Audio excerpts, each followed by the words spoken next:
বিকেল গড়িয়ে সন্ধ্যা, এরপরও দর্শকদের উপচে পড়া ভিড় জাতীয় স্টেডিয়ামের প্রবেশ গেটে। গেল বুধবার ভুটানের বিপক্ষে হামজা ফাহমিদুলদের মাঠে নামার পর দীর্ঘ সময়ে লাইনে দাঁড়ানোর ধৈর্যের পরীক্ষায় পাশ করতে পারেননি দেশের ফুটবল পাগল দর্শকরা। টিকিট ছাড়াই নিরাপত্তা ব্যবস্থা ভেঙে স্টেডিয়ামের ভেতর ঢুকে পড়েন অনেকেই। এতেই মূল ফটকে ঘটে যায় হুলস্থুল কাণ্ড। আবার টিকিট নিয়েও খেলা দেখতে পারেনি অনেক দর্শকও।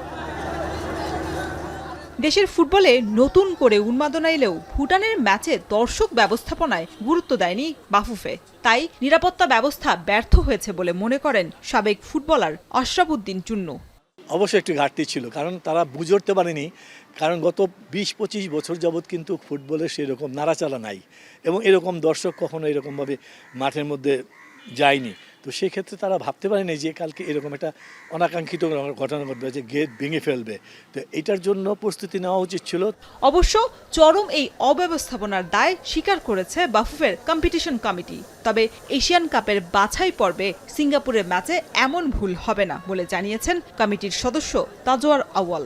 আমাদের স্টেডিয়াম যে ল্যাকিং ছিল বা লুপোলসগুলি ছিল, আমরা জানি গতকাল আউটরেকেট একটু ঝামেলা হয়েছিল আমাদের কিউইং এর কারণে, বাট গতকাল একটা টাফ ডে গেছে। ডিএমপির সাথেও ডিসকাশন হয়েছিল গতকাল রাত্রে খেলার পরে। সো ওইটা নিয়ে আমরা আবার প্ল্যান করলাম যে আমরা নেক্সট খেলাতে কীভাবে প্ল্যানটা করতে চাই, কীভাবে আউটার লেটে সেট আপ করতে চাই যেন প্রেশারটা কম আসে মেইন গেটে, বাট দর্শকরা যেন স্মুথলি এন্টার করতে পারে স্টেডিয়ামটা। সিকিউরিটি ফোর্স আছে এখানে, আমরা ওমেন সিকিউরিটি ফোর্স বাড়াই দিব, বিকজ আমরা জানি নারীদেরকে নারীরাই চেক করবে আর পুরুষদেরকে পুরুষরাই চেক করবে।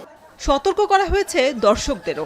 আন্তর্জাতিক কোনো ম্যাচ চলাকালীন সমর্থকদের মাঠে প্রবেশে ফিফার শাস্তিতে পড়ার শঙ্কা থাকে। তাই সিঙ্গাপুরের বিপক্ষে কঠোর হওয়ার বার্তাই দিয়েছেন তাজওয়ার।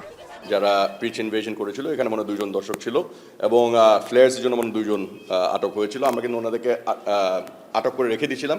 খেলার পরে আমাদের প্রেসিডেন্টের নির্দেশে প্লাস হামজা চৌধুরীর রিকোয়েস্টে কিন্তু আমরা ওনাদেরকে ছেড়ে দিয়েছি। বাট 10 তারিখে খেলাতে আমরা এত লিনিয়েন্ট হব না। 10 তারিখে যদি আমরা পাই আমরা কিন্তু আইনের আওতায় নিব, ওনাদেরকে থানায় পাঠিয়ে দিব। এদিকে ভুটানের ম্যাচের অভিজ্ঞতা নিয়ে দর্শক হয়রানি কমাতে স্টেডিয়ামের আশেপাশে হেল্প বুথ বসানোর কথা জানিয়েছেন এই সদস্য। শরীফ রাউশন, এখন, ঢাকা।